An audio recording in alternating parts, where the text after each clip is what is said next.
ಗದಗ ಜಿಲ್ಲೆಯ ಲಕ್ಷ್ಮೇಶ್ವರ ಪಟ್ಟಣದಲ್ಲಿ ಮೆಕ್ಕೆಜೋಳ ಬೆಂಬಲ ಬೆಲೆ ಖರೀದಿ ಕೇಂದ್ರ ಆರಂಭಿಸುವಂತೆ ಆಗ್ರಹ ಮಾಡಿ ಸಮಗ್ರ ಹೋರಾಟ ವೇದಿಕೆ ಹಾಗೂ ವಿವಿಧ ಸಂಘಟನೆಗಳು ಹಮ್ಮಿಕೊಂಡಿರುವ ಅಹೋರಾತ್ರಿ ಧರಣಿ ಸತ್ಯಾಗ್ರಹ ಶನಿವಾರ 15ನೆಯ ದಿನಕ್ಕೆ ಕಾಲಿಟ್ಟಿತು। ಈ ಸಂದರ್ಭದಲ್ಲಿ ಹೋರಾಟಕ್ಕೆ ಬೆಂಬಲ ವ್ಯಕ್ತಪಡಿಸಿ ಕಿಸಾನ್ ಜಾಗೃತಿ ಸಂಘ ಮಂಡಲರಗಿ ಘಟಕದ ವಿಶ್ವನಾಥ ತಾಮ್ರಗುಂಡಿ ರೋಷಾವೇಶದಿಂದ ಮಾತನಾಡಿ 15 ದಿನಗಳಾದರೂ ಭಂಡ ಸರ್ಕಾರ ರಾಜಕಾರಣಿಗಳು ಅಧಿಕಾರಿಗಳು ಕಿವಿಗೊಡದೆ ಏನು ಮಾಡ್ತಾ ಇದ್ದೀರಿ ಎಂದು ಆಕ್ರೋಶವನ್ನು ವ್ಯಕ್ತಪಡಿಸಿದರು।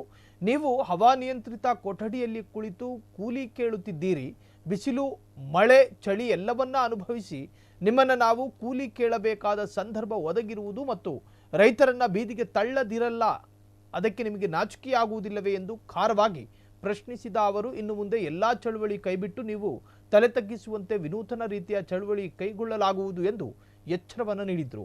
ಇನ್ನು ನಂತರ ಜಿಲ್ಲಾ ಘಟಕದ ಅಧ್ಯಕ್ಷ ಈರಣ್ಣ ಗಟ್ಟಿ ಮಾತನಾಡಿ ರೈತರು ಶಾಸಕರು ರಾಜಕಾರಣಿಗಳು ಬಂದಾಗ ಅವರ ಮುಂದೆ ಹೋಗುವುದನ್ನು ನಿಲ್ಲಿಸಿ ಅವರೇ ನಿಮ್ಮ ಮನೆಯ ಬಾಗಿಲಿಗೆ ಬರುತ್ತಾರೆ। 15 ದಿನಗಳಿಂದಲೂ ಕಣ್ಣು ತೆರೆಯದ ಸರ್ಕಾರ ಕಣ್ಣಿದ್ದು ಕುರುಡರಂತೆ ವರ್ತಿಸುತ್ತಿರುವುದು ಖಂಡನೀಯ। ಕುರ್ಚಿಯ ಕಿತ್ತಾಟದಲ್ಲಿ ಉತ್ತರ ಕರ್ನಾಟಕದ ರೈತರನ್ನ ಮರೆತ ಈ ಸರ್ಕಾರ ಇದ್ದರೇನು ಇಲ್ಲದಿದ್ದರೇನು, ಜಿಲ್ಲೆಯ ಉಸ್ತುವಾರಿ ಸಚಿವರು ಮಾತಿಗೆ ಬಾರದ ಖಾತೆಗಳನ್ನು ಹೊಂದಿ ಜಿಲ್ಲೆಯ ರೈತರ ಹೋರಾಟಕ್ಕೆ ಧ್ವನಿ ಎತ್ತದಿರುವುದು ವಿಷಾದನೀಯ ಎಂದು ಗುಡುಗಿದ್ದಾರೆ। ಇನ್ನು ನಂತರ ಎಲ್ಲಾ ರೈತರು ಪಾಳ ಬಾದಾಮಿ ರಾಜ್ಯ ಹೆದ್ದಾರಿ ತಡೆದು ಮೊಳಕೆ ಹೊಡೆದ ಮತ್ತು ಹಾಳಾದ ಮೆಕ್ಕೆಜೋಳದ ತೆನೆಯನ್ನ ರಸ್ತೆಗೆ ಸುರಿದು ಆಕ್ರೋಶವನ್ನು ವ್ಯಕ್ತಪಡಿಸಿ ಸರ್ಕಾರದ ವಿರುದ್ಧ ಘೋಷಣೆಯನ್ನ ಕೂಗಿದ್ದಾರೆ।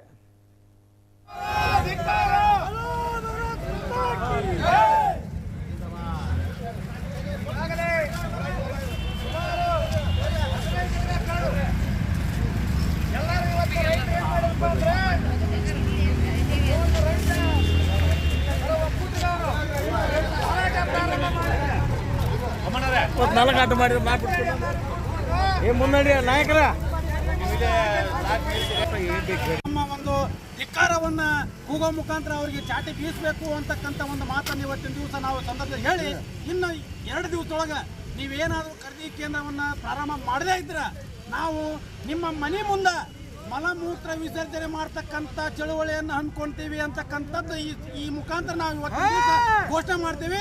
ಬೋಲೋ ಭಾರತ್ ಮಾತಾ ಕಿ ರೈತ ಪರ ಸಂಘಟನೆಗಳಿಗೆ ರೈತರಿಗೆ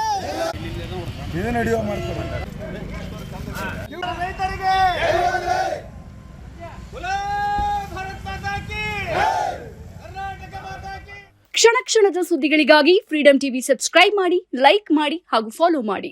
ಹೊಸ ಸುದ್ದಿಗಳ ನೋಟಿಫಿಕೇಶನ್ಗಾಗಿ ಬೆಲ್ ಐಕಾನ್ ಮೇಲೆ ಕ್ಲಿಕ್ ಮಾಡಿ।